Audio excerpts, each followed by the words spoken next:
প্রথমে কন্টেনারে লেটুস পাতা কেটে রাখা হলো।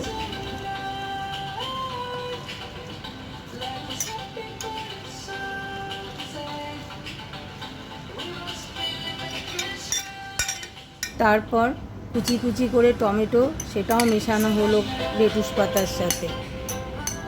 এরপর পেঁয়াজ মেশাতে হবে।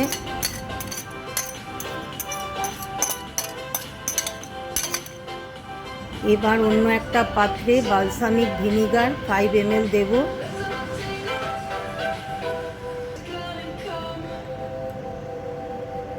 এরপর দেব গোটা জিরে আধা টিস্পুন।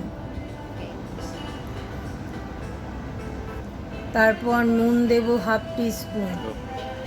তারপর অলিভ অয়েল দেব 5 ml। এরপর এগুলোকে ভালো করে মিশিয়ে নিতে হবে।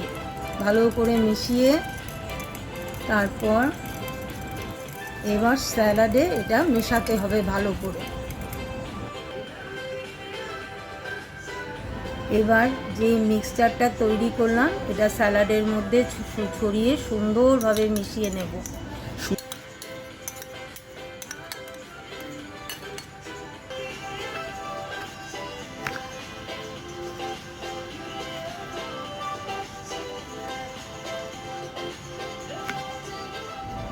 ফাইনালি স্যালাডটা আমার তৈরি হয়ে গেছে।